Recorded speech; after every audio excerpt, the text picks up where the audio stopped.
Welcome back to From the Brink, the official podcast for the Hitching Post. My name is Colby Reynolds. I am the chapter ambassador for YCT at TTU, and I act as your host today. I'm joined by Clay Grossman, our current chapter chairman, and Paul Dehlinger, our editor-in-chief for the Hitching Post. Today, we will have a discussion on recent summer 2021 news, since this is our first time convening since May. So, fellas, let's start all the way back in June. The Texas Democrats. As most people know, the Texas Democrats bailed because of a new voter reform bill pushed by the House Republicans, and they all flew to D.C. What's your views on it, Paul? It's Jim Crow. Yeah, it's racist. Oh, gosh.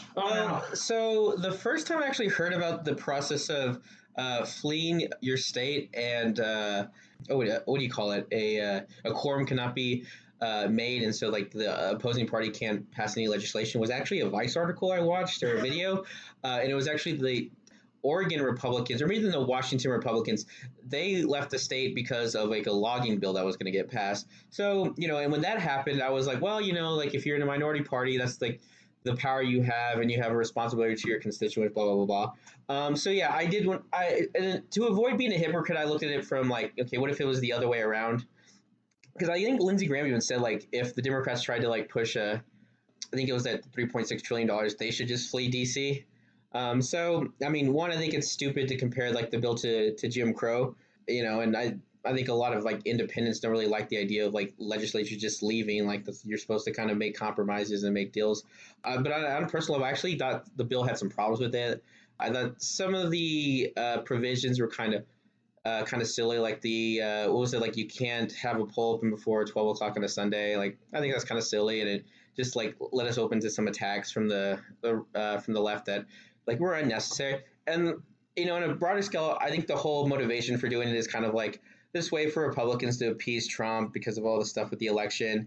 I mean, there's some things in it useful, sure. Like, should there be an ID for elections? Yeah, but like, do we need to overhaul our system? I don't think so. But I mean, Clay, what do you think? I don't know, man. I think that this is just modern day Jim Crow, No, I mean, requiring voter ID laws, no paper ballots, changing the times for votes. That's just modern day Jim Crow. And look, there's some reforms I would be open to on a serious note. Maybe having more than one drop box every county. Yeah, like that was a little bit far fetched, right?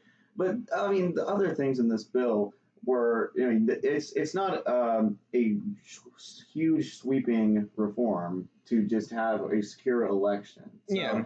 I mean, I was pissed off at the Texas Democrats. I think that they wasted two special sessions essentially. Going on a third, right? So, I mean, what the real question is, and I would like to pose it to y'all guys, how do y'all feel about them, Dave Fillon, Speaker Fillon, putting in place these arrest warrants for them? Do you think it was the right call? Yeah, I think it's fine. I like it because our taxes are going to these people, so they should do their jobs. I look at it in a pretty simple standpoint, which is probably a mistake on my part. But I see if we're paying them, our taxes are going to them, all our state legislators. They should do their jobs and get back in the House running out like a small child crying. It just goes to show you how far the DNC has gone, though, in a lot of ways. I forget, what did Kamala Harris say, that people in middle America can't use photocopiers this summer, right? Yeah. Well, and also I think this is libertarian I listen to. Like Dave Smith made this point. Like if it's illegal if it's racist to ask African Americans to show ID to vote, why is it not like racist to like make sure you have a vaccine passport on your smartphone so you can go into a restaurant? I mean, that seems like way more like difficult. Like not only regardless of like an ID, which is I've done it in a while, but I don't think it's that expensive. But you have to have a smartphone, and you have to get vaccinated, and then you have to figure out how to put that app on your phone. I was like, yeah, I feel like that's way more. I mean, I don't think it's Jim Crow either, but you could make an argument that that's way more impressive than asking somebody to have an ID to vote. And on that, like a lot of things, I know you need identification and licenses for, but voting's pretty loose, and I think that should be tightened some because we've seen. Well, I don't really think it's that loose either. Or at least not in Texas. I mean, some like California's kind of like. I guess I mean the nation as a whole. Yeah, well, but you don't get to have like a say what other states do for their. I know. Yeah. By the way, card replacements are $11 across the board in the state of Texas. Yeah. And by the way, the other argument that I heard, I was arguing with a leftist at the YCT table about this. Yeah. And it was time. You go to the DPS, and everyone likes to make the joke that it's like a 4-hour process, and working class people don't have that. You can make a reservation online and get in and out in 30 minutes, pay $11. I'm sorry, if you don't have $30 minutes and $11, like this is another thing. I knew that for driver's test. I didn't know that for general employees. I would venture to say that most people, 99% of people, can meet that qualification. They have 30 minutes to spare and $11. $11. Yeah, I mean, my grandmother, at least till recently, had an ID. She actually let it lapse, and that was kind of a hassle to get a new one. But yeah, she can't even speak English, so I mean, it can't be that big of a process for if she was able to do it. So I think it's kind of silly. The one thing I do not like though about all this kind of voter fraud talk, and we kind of heard this during that thing we went to in the summer, that faith, freedom, and what was the third one? Faith, freedom, and family. Family, yeah, and maybe not in that order, but these people have the but one argument. Like, if there's one case of voter fraud, then we need to do all this stuff to override the system. I always had a problem with this argument, because the left could easily make the opposite argument, like, well, if there's one case of voter suppression, then then the system's unfair. I was like, look, you don't make the system to like the most extreme example. Like, you could always find the one quadruple amputee who can't make it to the polls. I'm saying, but like, I don't think we need to structure the system around that. Like, is it efficient enough for a reasonable person to go vote? Like, sometimes people argue like, well, long poll lines are a form of voter suppression. I'm like, okay, well, if your state has early voting, then I don't want to hear an excuse, because and I mean this literally, I've never waited more than 10 minutes to vote. It's not that hard. We have early voting, and you can do it on a weekend, so you can't argue like it's just like, oh, I can't do it with work. It's and even then, polls close quite late after 9 to 5 shifts, till 8 or 9 o'clock at night. What is it? Nearly every grocery store in America now opens a polling station. Yeah. You're going to get some bread or whatever, you can go vote then. Well, I think a lot of people do that too, like, who probably would not make the effort to go, but like, oh, well, I'm already at the store, might as well vote. By the way, Paul, you brought up a point about moderates, independents. How do they feel about this? So they did a Fox News poll, a Monmouth University poll. About the Texas Democrats. No, about voter ID, just national state. 91% of Republicans support voter ID. Wow, you shocked me there. Wow, 62% of Democrats support it, and 79% of moderate independent voters support a voter ID. So it's a simple reform. It has the guarantee, or it gets us closer to guaranteeing secure elections. Yeah. So and I think the Democratic Party has kind of shifted on this. I think Stacey Abrams was saying, no, I've never been against voter ID. I just don't want, unnecessary due burdens to that. So she kind of flipped the script, because of I think the polling was showing it wasn't a tenable position to say we can't have any ID, because then it just seems like you are trying to make it open to corruption and stuff. But aren't there still a bunch of Democrats on Capitol Hill that are still pretty loose on voter ID? I'm genuinely asking. That's the narrative I've heard from the left. Well, I agree, but I mean, like I say, because they tried to pass that one bill, HB1, right? Or was it HB1? I thought it was HB7. 7. Okay, well, on the federal level, Manchin blocked it, right? I don't think Sinema would have voted for it either, but yeah, I mean, they try to make it illegal for any state to ask for voter ID, and I was like, well, that's insane. And there was a lot of other extreme things on it. They want a universal, what do you call automatic mail-in balloting, where they just send you unrequested mail-in balloting. Yeah, it's not ballot harvesting. Well, that's a separate thing. That's when people pick it up for you, which also leads to a lot of problems. I mean, even Tulsi Gabbard say this is kind of crazy. I mean, if you can have DNC and even Republican operatives go out and pick up votes, and statistically this person doesn't tend to vote towards my party, maybe I'll just lose those. I'm like, okay, well, that's a problem. Yeah. But circling back to Texas Democrats, this charade, it actually had happened in Texas before. Funny enough, 2004 they were doing redistricting in Texas, and they ditched the state again. I didn't know. I thought this was the first time they did this. I guess I knew they walked out of the Capitol before for a day or two. But back then they only threatened to arrest them. Wait, how could they have done it in 2004? Because I mean, the census was in 2002. I don't know. I just read this. I read 2004. We can pull it up. But it was basically a protest over redistricting in Texas. Which, to be fair, I mean, they did gerrymander the crap out of those maps. I think that's a good way to segue. So when it is, I mean, because a lot of people, I think moderates kind of think, yeah, like the idea that politicians can pick their voters, it kind of leads to some bad habits. But I think to the other side of it, on the left, they kind of overestimate the effect of gerrymandering. Like clearly there are some problems. Like what's the Austin district? It's like all Lloyd Doggett's. Yeah, it's like all like the like. Is it the suburbs of Austin or is it just the inner city? And they connect it with like part of San Antonio. Inner city, it runs straight through I-35, circles around liberal San Marcos, and then circles back to downtown San Antonio. It is a beautifully drawn district if you're a Texas Republican. Yeah, so I mean, I could like concede like maybe have a little more competition there, but to the point like because of the Civil Rights Act, there's like you're guaranteed certain majority minority districts. Well, I mean, if African Americans vote 90% Democrat, I mean, that is basically how Republicans would gerrymander them by putting a whole bunch of African Americans in one district. Right. And you're like, oh, look, it went 90% for the Democrat. Yeah. Looks like we got rid of all the Democrats in the air. Like you would, at some point, the left's going to have to come to this conclusion. Like you're going to have to concede that maybe we need to amend that part if you don't want Republicans having like an advantage. Well, the invert was the scenario for the Democrats, if they go down that route, is Mississippi cuts out their civil rights district, Louisiana cuts out their civil rights district. They would lose a lot of seats, especially in the more conservative states. But I mean, the Louisiana one does look really bad. I mean, have you seen that one? Yes, I haven't seen that. It's like, I think, and I don't know if it's now, but at one point it was called the Scorpion because it's like literally just all the places where like African Americans are. So like the Black Belt, I guess. It looks like this looks a little unfair. Yeah. But I mean, I guess getting back to Texas Democrats, do you guys think that this is going to be a trend for the next decade or so with politics? You think anytime a minority party doesn't like something, they're just going to leave? I don't know because, well, I mean, Colby, yeah. I was going to say, I mean, Texas is a regional power, so I could possibly see, we're surrounded by red states besides New Mexico technically, but I don't know what their House they have a trifecta. Oh, really? Yeah, they have a Democrat trifecta. Oh, okay.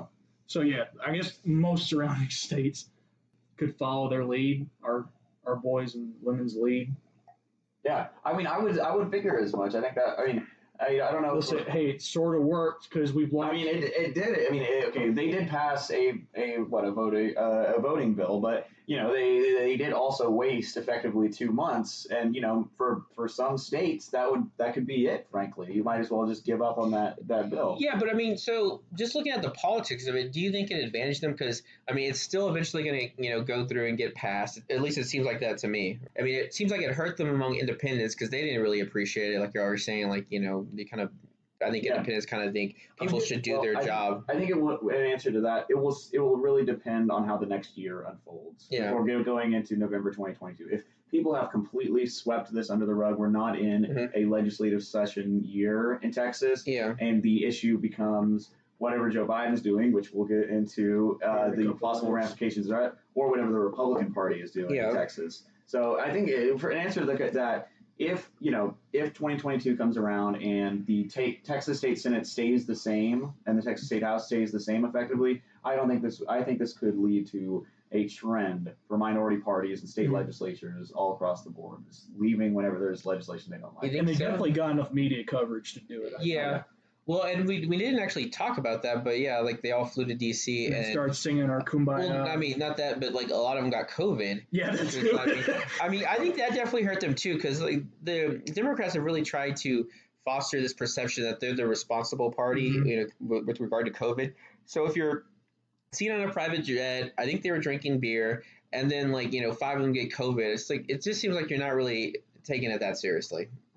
But Colby, I guess moving on here. I was going to ask one more thing about the Texas Democrat. You sound like you saw some poll data what the state thinks about this. What's the general consensus of what they? Oh, I thought Clay brought that up earlier. No, I mean that's just like general voting rights as a whole. It's a major winning issue for the Republicans. No, I mean what are people thinking of the Democrats leaving? Oh, I mean we could look up some numbers for. I heard it was negative. Oh yeah, you're right. That was just. That's not too surprising, but I'm wondering what the left is thinking of it. Oh, my guess is I think this is kind of for Texas Democrats. I'd say this is I think it'd be quite a big shot in the foot, and you'd see some shift to Republican from this. Well, I don't but then again, people don't really care about state politics too much. So No, but I mean, it's definitely. I'm sure it played a lot better on Twitter than it did among general populace. But yeah, I think I don't see Democrats wholesale rejecting like them doing it. Now I think the independents might, which I think is positive, but they can always play it off like they're the victim, like they're standing up for minority rights and stuff. Mm-hmm. And like I said, I've been trying to do, right? Yeah, but I mean, I think it'd be effective for them. Like, I mean, just check the inverse. Let's say it was a really bad bill, it was a bill that would take kids away from their parents if they wanted to transition, and the Republicans did the same thing. Are we going to get mad at Republicans if they left the state so that bill didn't get passed? I'm going to say no. I'd be disappointed. I'd say they should do their job. Really? Yeah. Really? I can't. And so let's say the bill got passed then. See, I don't concede at this point, or I don't have the same view on you of like doing your jobs. Like, if I elect you to like stop bad legislation, and then you're like, well, I tried really hard, but this bad stuff got through. It's like, well, yeah, but you could have just derailed the whole process by leaving the state. I've been like, yeah, good job, like mission accomplished, boys. Now we're just getting into increased balkanization of politics right now. I mean, okay, we'll yeah, that's the goal. I am joking. Well, I mean, okay, let's say there was another Scalia situation. Mm-hmm. Right, Biden, his last year, Clarence Thomas dies, something like that. And he wants to appoint somebody, or inversely, right? Let's say the Democrats had the votes to block Amy Coney Barrett. Yeah, would you have been okay with that? What do you mean? Well, I mean, if the Democrats had said, like, we're going to follow the Republican Party's lead. Yeah, just like leave this. Oh, you mean like hold it up? Like hold it up, right? Oh, I mean, yeah. Well, as far as like, I would always want more conservative justice, but I'd have to be a hypocrite to be mad at them. Yeah. I'd be like, yeah. I mean, that's probably what I would do. I guess my point is with judges, with the legislative cycle, are we heading to a new era of politics where even I would say reasonable conservative guys cannot say, you know what, this is a bad policy when the Democrats do it. It's a bad policy when the Republicans would do it. Oh, is that what we're heading? Oh, yeah, definitely. Are we heading into it? Well, I mean, look at the fact. I mean, to stop, right before the midterm, to stop Brett Kavanaugh, they accused the Republicans of being hypocrites because they said, like, well, if they wouldn't let a nomination go through right before an election, they should wait till the midterm. So I'm like, well, the president's not going to change before or after that midterm. So that's a silly argument.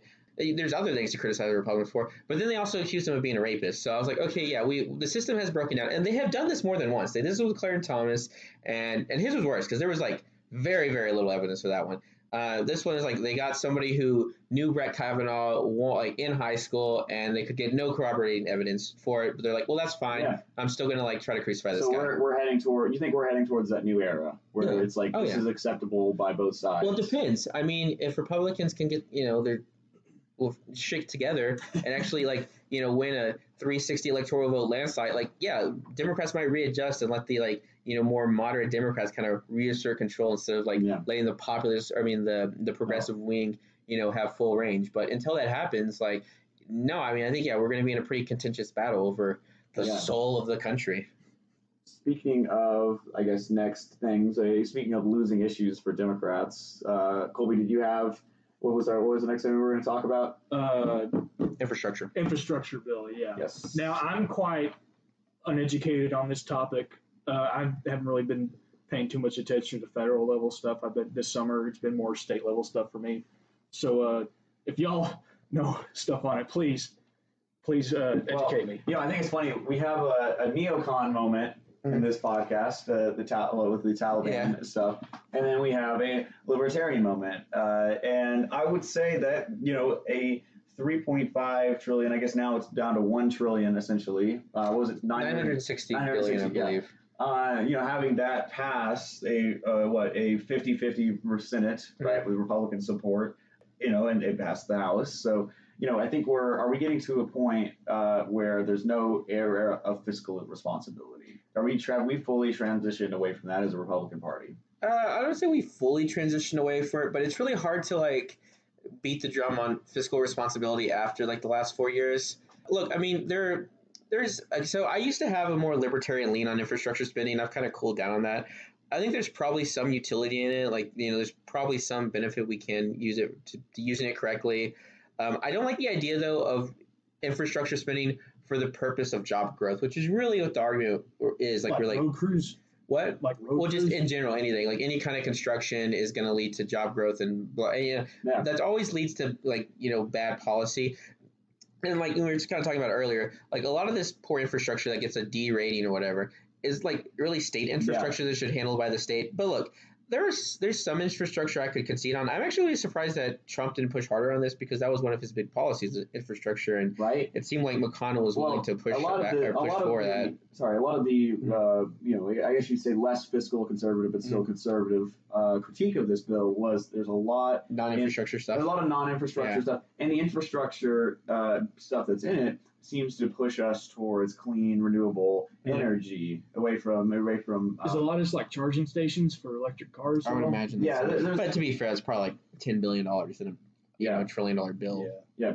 So there's the job aspect of it, right? Mm-hmm. I think the second thing would probably be Biden and the liberal Senate wanting to push us towards a renewable energy process in the 2020s. I mean, they're going to take my 250 away, dang it. They're going to take away my 4. I mean, you laugh, but that is Biden's goal. He said we wanted to be 50, 2030, right? It was 2030, 50% electric cars. Well, that's never really going to happen. I mean, there's not enough like lithium in production to manage that. Yeah, even then the batteries aren't like technologically. Gosh dang it, they're not good enough. Yeah, the batteries aren't good enough. It's fine for a car. It's not fine for city cars. Well, no. I mean, it's not good for a truck, but it's fine for cars. I mean, you can get like, I think 1,000 miles on a charge. That's gets you really to any one city to another. But yeah, you can't use it. Like, there's not enough storage capacity for like a city. Like a lot of people don't understand this too. One, like half the emissions you get from a car come from just the construction of the car. So even if it's a green car, it's like there's still a lot of emissions in that. That's the one thing I want to look at with these green cars. If we can talk about that, like just real quick. I want to see, how much emissions is created from, like you said, creating the car and from the electricity that powers the car, and then compare that to a regular car. And that's the thing. Like people like really don't understand. Like if you're powering the electricity you get to power your electric vehicle comes from a coal plant, then it's actually probably increasing your emissions because coal's dirtier than gasoline. Now, look, if you have a solar panel on your house and that's the only way you charge your car, then it is probably a net benefit to the environment. Like, and I'm not like, even though I come from an oil family, I'm not against like green power, but I don't think you should subsidize inefficient green power for like efficient fossil fuels. There's no point to, even if we could get to 100% renewables in the country, that's not really going to have a noticeable impact if you don't like prevent, Africa like as a continent from going full blown like coal power plants. But or if you don't reduce China's emissions. But there is a utility to, I think, transitioning to some more efficient, renewable energies. But I'd like to see it more, nuclear in there. We had this whole debacle with the storm over the winter, but but look, wind turbines can be fairly efficient in some parts of Texas. There's predictable wind patterns, and the same thing with solar. And I think if that option's available, I think we should allow, encourage investors to seek in that, but we can't overly rely on renewables. I mean, that's driving through the panhandle and stuff, you're starting to see them tear down some blades. I went to Austin for convention last spring, and there was just this like giant yard full of wind turbine blades. It's really hard to get rid of. Because they're fiberglass. You can't really do anything with that. So that was kind of, they were tearing them down too on the way. I remember near, near Big Spring. They were tearing them down.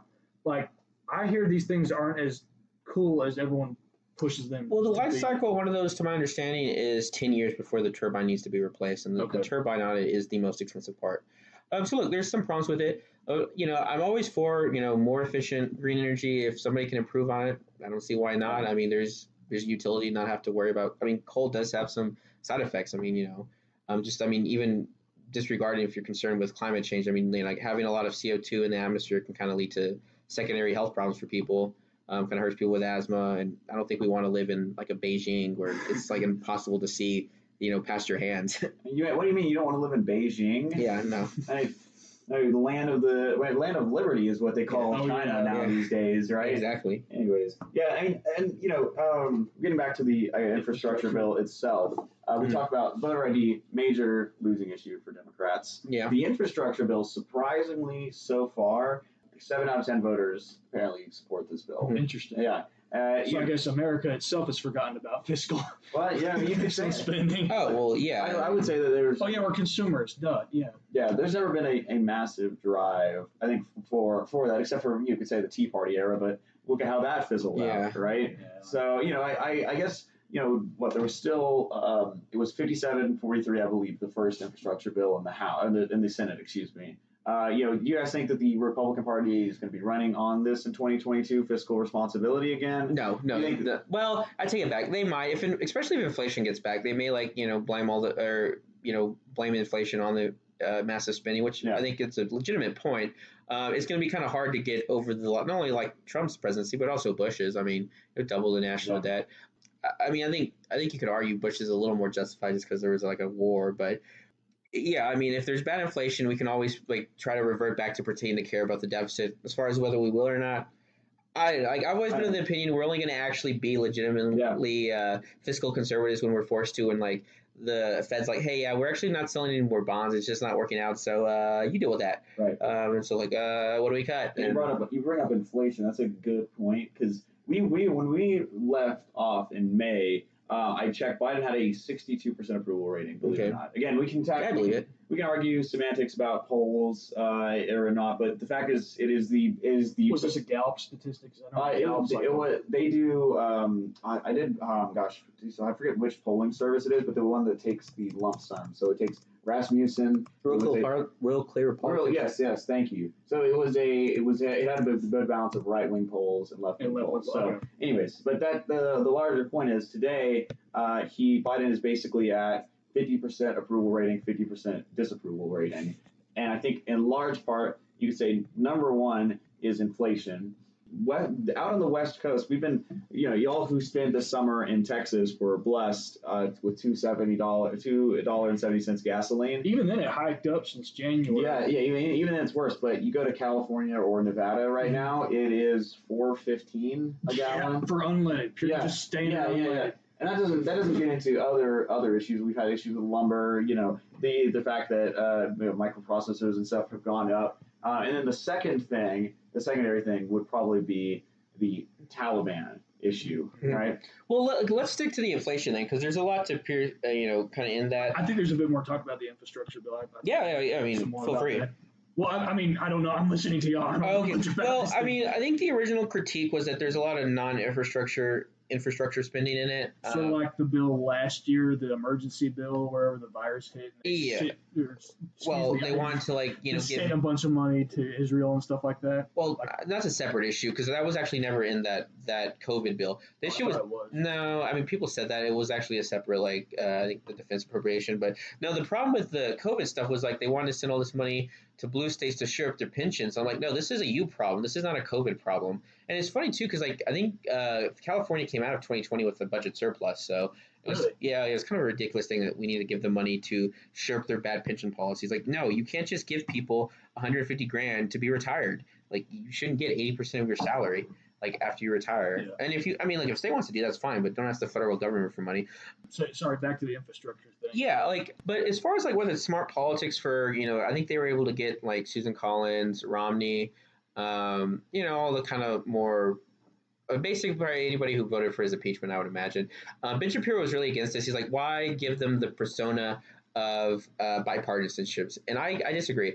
Because the way the Democrats are handling this, they have this pretty popular infrastructure bill that they're now holding up because they want this $3.5 trillion budget that is basically their wish list. So if they sink that one because they didn't get what they want, we can say hey, we tried. We tried to have a bipartisan infrastructure bill, and y'all sunk it, because y'all wanted to get everything you wanted. So I think it benefits us, honestly. I think it gets back into the disunity with the Democratic Party. I mean, to be fair, both parties at this point are Big Tent organizations. They always have been. But we're getting into the point where the Progressive Caucus, which has grown in the past 4 years or so, is now saying we need even more spending to go to this. I believe in the first draft of the infrastructure bill, they actually had a gas tax increase, believe it or not. And Biden for thankfully shot that down. But it goes to show you that yes, they are pushing for, they're putting this ante away from fiscal responsibility and towards a bigger, better, quote unquote, you see me in air quotes, infrastructure bill. When now the Republican Party can say we're trying to be bipartisan about this, we're trying to combat inflation, and this radical Democratic Party, is pushing for these things. I mean, I spent this whole summer working as an intern. I won't say for which firm, but I was working. I was writing emails for candidates, and I should have taken a tally every time I used the term radical socialist Democrats in these emails. But it's true. That's what they're playing it as now. Bipartisanism. We tried to work with them. Yeah. We tried to combat inflation. We tried all this stuff, and now these Democrats are not listening to us. They're pushing for a further left bill. So, I wonder, like I say, does this bode well for 2022? I mean, I think so. Things are not going to be good. Now, people tend to not care about foreign policy if it doesn't affect them. So, I mean, people like me may care about Afghanistan, but I feel like your average American's kind of forget about it. They care more about the economy, which is still to our favor because we have a lot to criticize Joe Biden about. I do want to kind of go into like the specific things we talked about, though. I mean, we talked about kind of lumber and gas prices. I mean, look, the Biden administration has kind of turned a 180 on some of these things. He's actually asking OPEC to produce more oil to kind of combat increasing gas prices. But people kind of, I think, forget how influential the Biden administration's policy has been on the increase of gas prices. And I know I'm that guy who keeps bringing it up, but y'all remember in the middle of COVID, gas got down to $1.40. That was a little unsustainable. And so when that happened, a lot of these refiners stopped producing gas. So what happened? Once everybody started driving again, there was a shortage. So it's just we're kind of finding a balancing act. Yeah. And, for all these other things, I mean, some things could be a case of price inflation, but a lot of it isn't really because of the spending. It's because the COVID shutdowns. I mean, for one, there's a huge markup for used cars. Why? Because there's a chip shortage, because, Taiwan, Thailand, all these, Asian chip manufacturers, they stopped producing them because of COVID. Same thing with lumber. We stopped building houses for a while. Sure. Now there's a huge boom to build houses. So that's the tragedy of it all. Because you're right, we are experiencing a rebound in terms of the inflation bubble because of the massive, unprecedented COVID spending we did in 2020, right? Now, and the lockdowns. The lockdowns, the suppression of the market, right? The lack of production for a few months to a year in some cases. But the tragedy is now we went from having a crisis. We talk about crisis to now a liberal, a New Deal, Great Society Democrat who wants to push for this massive, unprecedented spending to boot. So, I will say, a lot of it, you can say Trump, you can say the Republican Party, because they were the majority party during the time, at least in the Senate, and they held the presidency. They are at least partially culpable for this. But now the ante is on Biden. Are we going to solve the inflation crisis? I would say we would need more fiscal responsibility. Would not be the time to push for a $3.5 trillion or a $1 trillion infrastructure bill. Yeah, well, and I think a bigger problem with spending is the subsidizing people not to work. So I mean, a lot of people who are working class kind of like this because it's boosting my wages, and and I understand that, but that has downscale effects to people, whoever is a consumer, now milk's more expensive, and maybe that's a small thing, but. Yeah, I was going to say it hurts industries too. So I worked at a locomotive plant this summer. Because of the subsidies you're talking about, Paul, we couldn't get truck drivers to deliver us stuff for these locomotives. We were back order on fuel and load and a bunch of material and stuff thanks to these subsidies. Now, thankfully, I think it was Abbott cut the subsidy in the state. Well, and it's almost a red state, blue state problem because the red states have already gotten rid of these subsidies, for not working. So, it's been really hard for restaurants to hire staff. And look, I understand if you're, this is one of your first jobs, or if you really benefited from, getting a pay increase because, they have to give you more money to work. But I think it is immoral for the government to give people money to incentivize people not to work when they could. And there are some unique situations where people legitimately, can't work, or, in the middle of COVID, there were huge layoffs that would have happened regardless of the lockdowns or not. But for the most case, I mean, companies should not have to compete against the federal government for labor. Is, I guess, my main point. You talk about subsidizing people not to work. Another egregious, holdover from the COVID era policies has been the eviction moratorium. Yeah. I saw. I heard a bit about. Yeah, I remember watching Cory Bush. He's a progressive Democrat from Missouri. Talk about the eviction moratorium, and it was a tearful interview. She was like, we shouldn't be throwing these people out on the streets. And it makes me wonder. We talked about Crisis and Leviathan, Dr. Robert Higgs. Great book, by the way. Yeah, pretend like we all know what that is, but basically, okay, the thesis. I actually do know what Leviathan is, but the thesis of the book is that whenever there is a crisis, we get to unprecedented for the time, government action, and then that government action stays there presently. Right? Bless emergency powers to the Supreme Chancellor. Yes, exactly. There's a crisis, and the government acts, and then the voters say, well, you know what? I kind of like this. I kind of like not being evicted. I kind of like not having to work, right?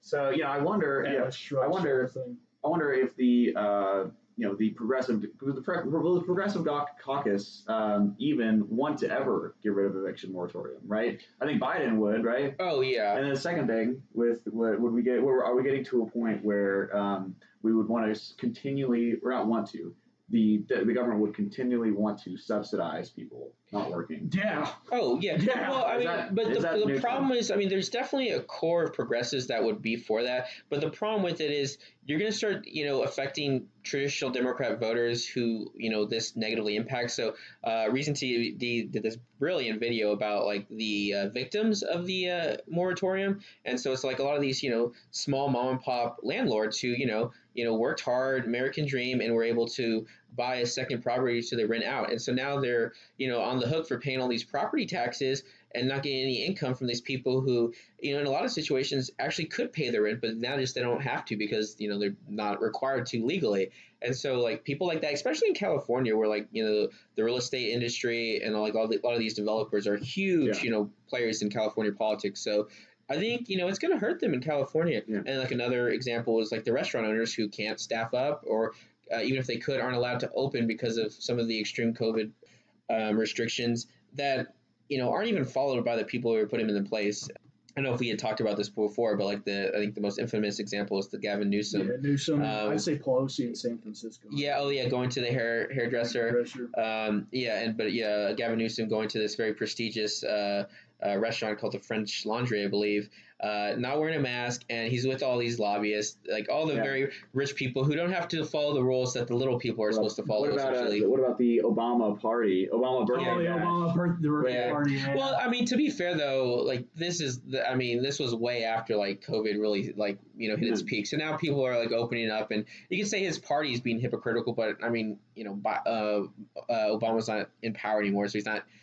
Making other people not go out. They're still forcing people to wear masks. Yeah. And meanwhile, they're having I believe it was 100 people plus that were there. Martha's Vineyard, this super luxurious mansion, and no mask in sight.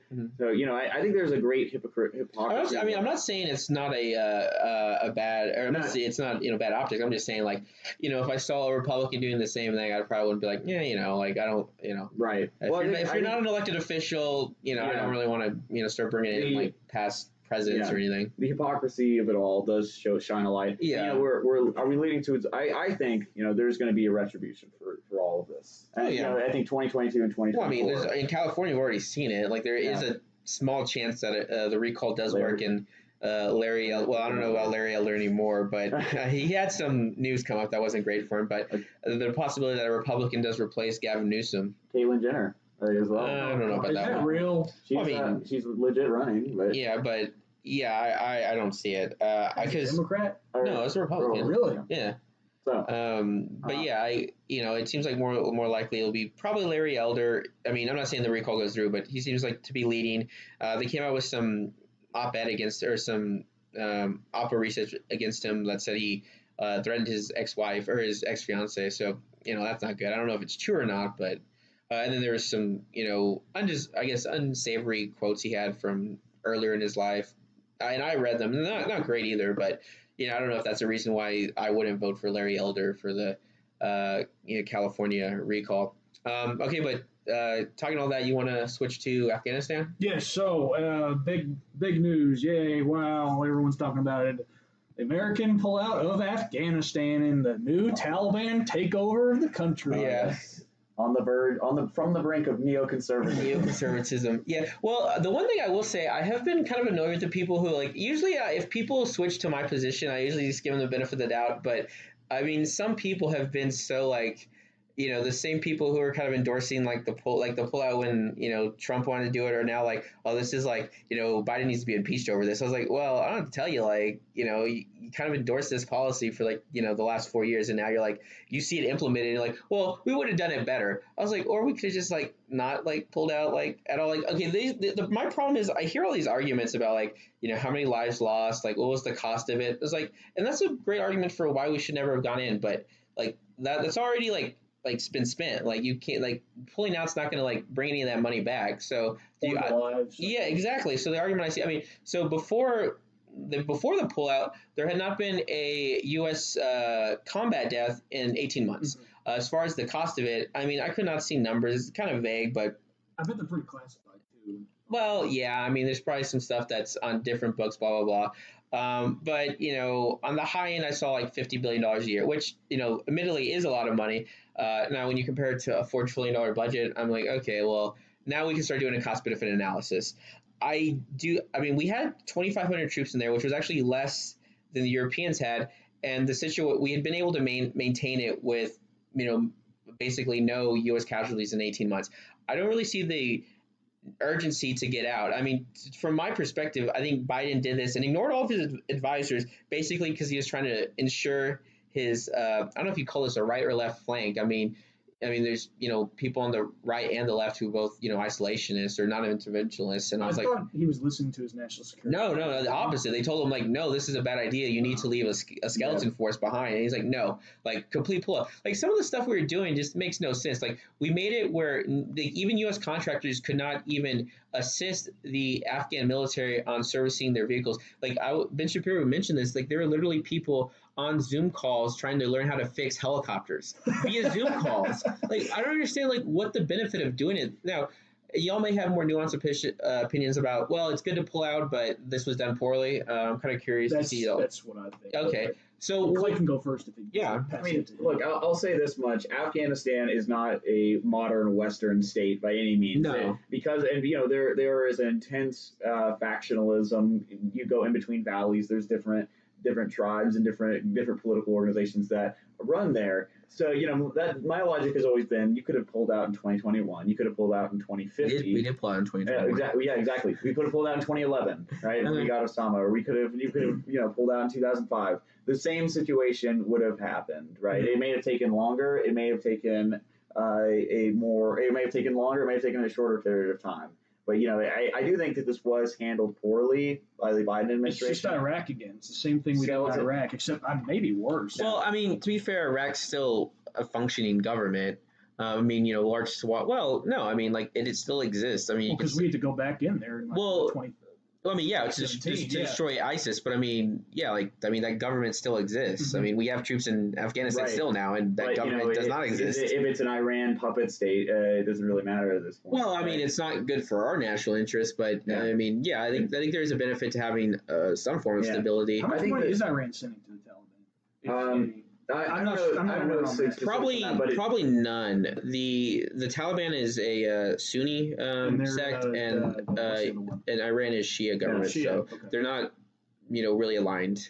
Yeah. Not now Saudi Arabia might, but even Pakistan. Their Pashtuns are ethnically closer to Pakistan. Oh yeah, ironically, the only UN country not to vote to accept Pakistan to the UN was Afghanistan. Even India was that's fine. Wow. Yeah, that's to kind of tell you how big this issue is. Interesting little tidbit. But it does bring up a good point. What happens now? Now that we have a fundamentalist jihadist organization. Wait, I thought they were different now. I've been told by the Biden administration that this Taliban is different. They're having an existential crisis to discover what their view is. Just like Iran, they moderated. They're 10 years in the mountains, right? In the interviews, they're saying, "Yeah, sure, we'll get women's rights. Yeah, it's fine." Right. Are they really saying that? Yeah, I heard something like that. It was something to the effect of like, "We'll give women's rights within Sharia law, so no rights."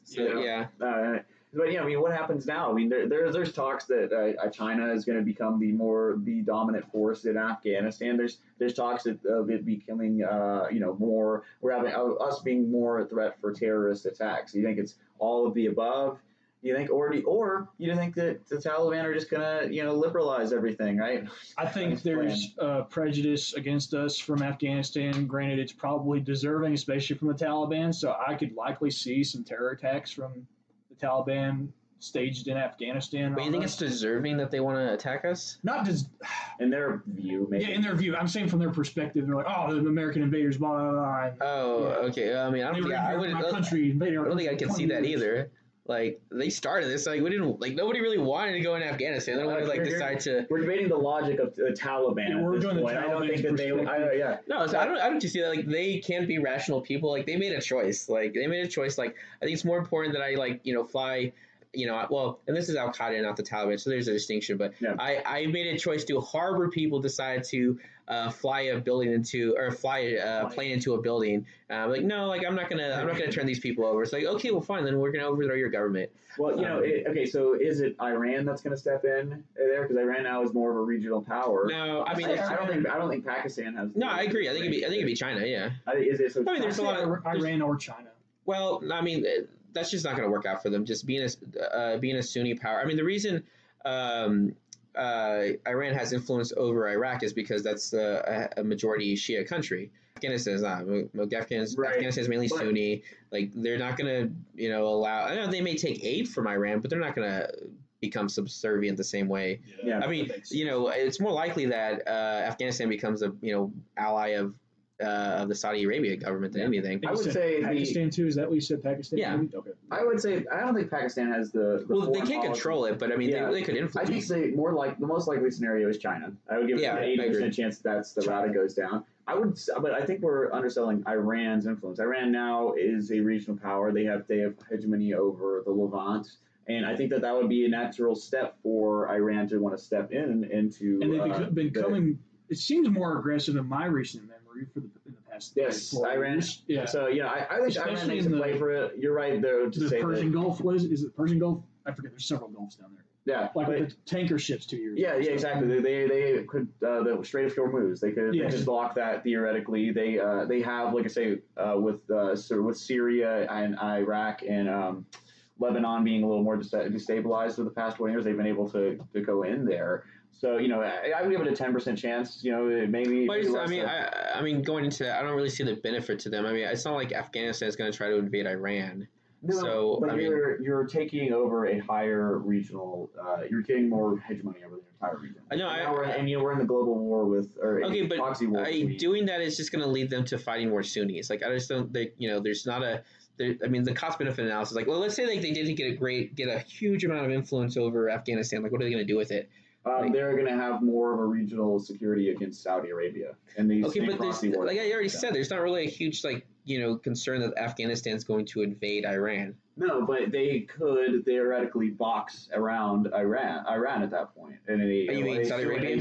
Yes, a Sunni alliance, right? Let's say because there's already a bloc formed with Saudi Arabia, even Israel now and Egypt blocking against Iran, and to the west, to the east, you would think. Okay, well, you could have Pakistan naturally, more aligned, right? The Central Asian countries and Afghanistan. What about any of the Georgia and stuff? I don't know what they're more Russian. They're more. Well, yeah, Georgia's concern is more like not being part of the Soviet Union again. Yeah. It's a Christian country, so I don't know if they have anything in common with Iran, but they have, I would say, bigger concerns than what Yeah. They're honestly, even Turkey would. Yeah, I was gonna say Turkey. Their main concerns are Turkey and Russia at that point. Same too with the Central Asian countries, I would say at this point. But if you're looking to, if you're Saudi, from the Saudis' perspective, they want to box around Iran and sort of do what China did to India.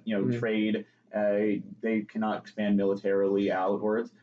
So they for the Iranian perspective, Afghanistan would be a natural territory to have some hegemony over. Okay. Yeah, I mean, I understand the thought process. Like I said, I agree with you that it's more likely China's gonna. One, there's a lot of mineral wealth in Afghanistan, so I can see the Chinese. I was gonna say, what's the opium interest in Afghanistan? Because aren't they pretty big in the opium market? Well, they are now. So I think Afghanistan, or I mean, this Taliban was willing to do that as a way to fund their terrorism. Now they take over the country. I think they are actually against it, on a moral, religious level. At least what I've heard from some people. Yeah. And the Chinese definitely don't want a lot of for historical reasons, do not want there to be a big opium market. So I could actually see opium kind of being suppressed. But I think the crux of all of this is, Texas Democrats.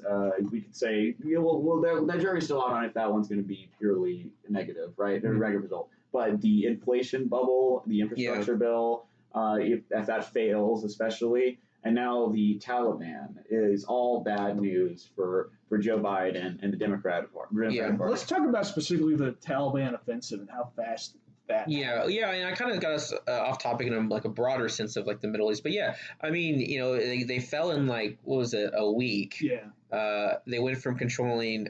I don't know how the exact numbers, but I think it was something 30% of it to now basically 100% of the country. I mean, even places that had been pretty much independent for 1,500 years are now under Taliban control. It is pretty amazing how fast the Afghanistan government fell. Look, and I'm willing to kind of debate this with more isolationist people. Argue oh, this is big boondoggle. We spent billions of dollars training these people. And I think that's a legitimate concern. There was a lot of corruption in the Afghanistan military. To that point, though, I mean, there was a sense of stability when they were getting American air support, and when that dried up, I mean, the whole thing instantly collapsed. I know there's been a lot of comparisons to Saigon, and not to say that's completely inaccurate, but my problem with that is most people who say that don't actually know what the situation in Saigon, what happened. There were actually no military troops outside of the embassy in Vietnam for 2 years before Saigon fell. I mean, the ARVN, or the South Vietnamese army, was fighting the North Vietnamese for 2 years, on their own with only U.S. air support, and they were holding out. And then what happened? We stopped giving them money. And what happened? The country collapsed. I watched that one of the episodes of the Ken Burns documentary, and it's just one of the saddest things I've ever seen. You talk about South Vietnamese soldiers. They had an allotment of 83 bullets a month, and they were supposed to fight out the communists. And he's just got this man's almost crying. It's how do you do that with 83 bullets? I'm yeah, I don't know. I don't understand what somebody's we're going to save $500 million a year by not letting them fight communists. I mean, I love fiscal conservatism, but I feel we got to pick our battles better. Do we really need that $500 million so we can stop people from fighting communists? The biggest surprise of 2021, the neoconservatives are back. Yeah. We're all going to become Dick Cheney the next 2 years. Well, I mean, some people just use, I do usually give people credit for integrity. So I guess, some of these very, I'd say isolationist Republicans are still well, they're not really, blaming Joe Biden for this. They'll be well, we should have got out, didn't want us in there in the first place. So, don't really care how it happened. I guess that's a type of integrity, but I think it's wrongheaded. And, we can go back into how poorly handled this is. I mean, not only did Biden not listen to his advisors by pulling out this quickly, he's also not letting U.S. troops go out of the airport to go get U.S. citizens that are still in Afghanistan. They don't have a number for that. Okay. They do not know. I would assume it's in the thousands, but I honestly do not know. But the fact that there's huge lines of people outside the airport trying to get out, and it's not just U.S. citizens; it's a lot of Afghan allies, which I think is a good point. With how anti-immigrant the Republican Party is, or do you think there's a place for bipartisan agree on some Afghan refugees who translators, people who gave us information in Afghanistan to fight against the Taliban? What do y'all think? I'm sorry, can you repeat? Oh, you're talking about translators letting them in? Or well, yeah, I mean, is there room for like a bipartisan support on Yes. like letting some of these Afghans that helped the U.S. Yes, forces? I think so. Do you think so? I mean, I agree with that, but do you think that's going to go over well right now with Well, I don't know if it will go well with the Republican Party at this point, but I would definitely support that. well, I mean, because I mean, I assume most Democrats would support that. So I think you'd only need to break off a couple of senators. Yeah, and I'm sure you could find the bipartisan support for that, or at least a few Republicans in this. Well, I mean, I it. feel like any senator who actually fought in Afghanistan would probably be more willing to do that. I mean, you hear about like on the news who they're bringing up. I mean, there are a lot of like Afghanistan veterans who are like trying to get people they knew out of the country. Like, hey, this person helped us. We owe it to them to try to like bring them out of the country. One thing we haven't talked about that has been really surprising is the media has been pretty critical of Joe Biden over this. That was quite shocking. Yeah, like Chris Cuomo went on a huge, at least according to my dad, went on a huge tirade against Joe Biden about his handling of this. Like, no, you own this. Now, his view of this was like he's mad at Joe Biden for sending his brother under the bus. So maybe that's true or not. But I mean, if it leads to better media coverage, the other thing we didn't touch on this summer, right? Oh, we didn't. But today. But you're right. I think good on the media for being more hawkish towards Biden on this one. I saw some polling data. It's basically 75% of the country is mad at Joe Biden for this, right? Yeah, as they should be. So. Even 62% of Democrats. Well, I'm kind of curious, Colby, as like the more non-interventionalist, how do you think a more competent president should handle the pullout? My biggest criticism of this is definitely leaving all our crap behind. I know that's one thing. Like I've seen pictures of some turboprop strike cast planes, Taliban standing in front of that. You've seen the videos of them working out with our military or workout equipment, which granted isn't critical equipment to take back, but I've also seen pictures of Taliban holding like AR model, which I don't know how they got those. It could have been a different way, but it's definitely equipment. Just like it's leaving all our crap behind. Yeah, but that's more of a byproduct. And a Black Hawk. That's more of a byproduct of pulling out poorly. Like I mean, but how would you have pulled out? I would have at this current state. Well, I know, like if you were president in August, like, right now, would you, or in July when they started? I don't know much history of the Taliban's reaction to offenses, but I think I would have done one gung-ho offensive against the Taliban and then pulled out. Interesting. Efficiently. Maybe start pulling some of the equipment out during the offensive, but I would have tried to do one last wipe them out maneuver and then. So would the goal been to be 0 troops in Afghanistan? At the end, yeah. Yeah. Okay. Clay? I would say that's a similar goal. Yeah. The one thing I will say that I think Biden did very egregiously, you don't typically tell your enemy in warfare that we're going to be out by September 11th, 2021. Obama did the same thing in Iraq. We can't, here's Biden wanted this photo up with him bringing the troops home 20 years after, right? I think that was his vision for the pullout, right? Instead, he gets a picture of the Taliban raising a Taliban flag, like in our equipment, like Iwo Jima. We could have phased it out. We could have continued to have at least an air presence to suppress the Taliban. So if you're going to have an air presence, you need like an air force base. We have other bases in that region for air offensives. So. Well, where? Because can't have the Pakistan saying like no more air bases there. Iran's not going to let us have one. I believe we got one in Kazakhstan, but that's a far fly. It's not terrible. Yeah, I mean, I'm not saying you can't do it. I'm just saying like if you do want to have an air presence, why not just have like a base there? I would say that the end goal, because we've talked about. But that's the problem. It's like, why is it so important not to have any troops there? Because Afghanistan is not a modern Western state. We could have pulled out 100 years from now, and it would have still this scenario. Oh, okay. Well, that's I feel like that's kind of a crazy assumption. I mean, is it? Maybe it wasn't. Maybe it wouldn't have been the Taliban, but it would have been another force that would have taken over. Or at the very least, we would not have seen a unified Afghanistan government. There's just not the infrastructure in the country. There's not the broad span education for this. And frankly, there's too much ethnic divide to have a modern Western state.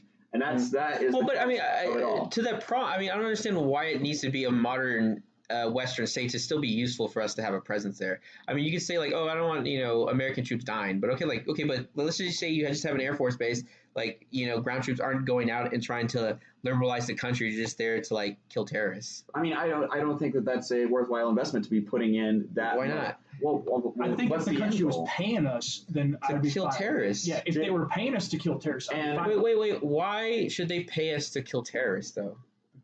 I mean, that's a kind of a different view I have on like foreign policies with this idea like we need to get like a more material benefit from having troops in other countries. Like, I mean, one, you do get some influence over that country when you're providing their defense, but one, I mean, like if you look historically, like no like empire or country would ever give you money to be able to forward position bases in their country. Like usually that's the benefit for you to be able to power projects. I don't know if that would be a viable solution there, but the fact remains that Afghanistan is roughly divided equally amongst Pashtuns and other ethnic races in Afghanistan. Mm-hmm. The fact remains that there's still not, even with the U.S. infrastructure, even though with the money we put into Afghanistan, the infrastructure in place to form a cohesive state. So I think a subtle phase out. We didn't need to rush this because, like I say, Biden wanted that photo op on 9/11, him bringing the troops home 20 years after 9/11, right? The end of the war, right? That was Biden's vision, like I say, and it failed miserably. You should not have told the Taliban when we were going to pull out. You should not have. That was so weird to make it 9/11 too. Like I don't know. It's like how's that the big win? Like 20 years, and it's for most people they like to think orderly, right? We also like to input time capsules on things. So 9/11 we had 20 years ago, and then now 20 years later we're bringing back the troops, right? And we're ending the war, and we've won. That was mission accomplished. Mission accomplished. Honestly, that would have been the icing on the cake. Had Biden been on an aircraft carrier, is he gonna fly in too? I don't know if he could handle that. Probably not. It was a little more of a geezer there, but yeah. I don't know. I think phasing it out would have been a better way, a more protracted plan, because it is a quagmire. So, we needed to get our heavy equipment out. I would have been okay. I'll grant you the neocon this if we'd had a presence there for a couple more years. Okay. Frankly. But I think the fact remains, even if it wasn't the Taliban, there was going to be another force that would take over parts of Afghanistan. And maybe it's not the whole out. Maybe we still have an Afghan government, but the fact remains that because of the nature on the ground, Afghanistan would have happened. This would have happened. And I mean, because I feel like the problem I have is that y'all want like a clear end goal, but I mean, I feel like there's a lot of situations that there wasn't a clear end goal, and we wouldn't like argue that was a mistake. Like, I mean, you could argue we didn't actually reach a clear end goal in Korea. I mean, there's still a North Korean government that is still technically at war with South Korea, and we still have like 20,000 troops in South Korea. But what did anybody think? Like, well, it's an endless war. We just got to pull out. Like, we reached a level of stability that was acceptable for us. Okay, if we pulled out of South Korea, do you think that North Korea would take over? Oh yeah. Oh, do you think? Yeah. No, I don't think. You don't think so? No. I definitely. I think because of North Korea. North Korea has a Stalinist style army. I'm not saying it'd be efficient, but I mean, millions of people would die. But I think they would eventually. I don't know. I don't think that they would have the resources ready. Well, I don't think China likes to have a democracy as its neighbor. No, I think China is happy with in China's world they would dominate the entire Korean peninsula, but they're at this current state fine with North Korea being a buffer state. Mm-hmm. So there's a benefit. To get rid of South Korea, do you think they take the opportunity? I mean, I don't think they could, frankly, even without a U.S. presence there. Well, you don't think with South Korea? You don't think with Chinese support? Now, don't get me wrong. There is some reasons why like China likes the current situation, but you don't think with Chinese support that North Korea could take over South Korea? They probably could. Probably could, but I don't know if they would. I mean, you would weaken a U.S. or U.S. influence in the region. I mean, clearly, like China does not like the situation where you have like Japan. Or what they would Taiwan. call East China or Taiwan. The old World War II bloc against I mean, if you can take one of them out, I don't see why not. Now, right now, like having South Korea there gives them a certain amount of influence over North Korea. Same thing kind of with Vietnam when that fell apart. But yeah, I could definitely see them doing it if we pulled out. And I just want to see the benefit of it. Like, you can be like, oh, we're spending X amount of dollars, supporting the South Korean government. But yeah, we're also, projecting influence over into China, which I think we all agree is going to be a threat in the future. I think I will grant you that. The discussion for Korea is probably for another day. But Afghanistan, I do not think that. Well, now we're just haggling over the price. You already conceded we can be in like a war forever as long as there's like a vested interest. I wouldn't say that. Well, I wouldn't say that. I wouldn't say that. I think the end goal would be to remove troops from Korea. Okay, the end goal. But for Korea, we're on a 70-year timetable for that, right? So we started in 50. I don't think North Korea, as it stands currently, could take South Korea. That I'm skeptical, but that is something to be debated. So I do think we're getting to an actual stopping point. So Colby, if you want to send us off. Yeah. So thanks for listening, y'all. This was quite an enjoyable conversation. Thank y'all for listening. Make sure to like and subscribe to the podcast and share it with your friends for more wacky discussions. This has been From the Brink.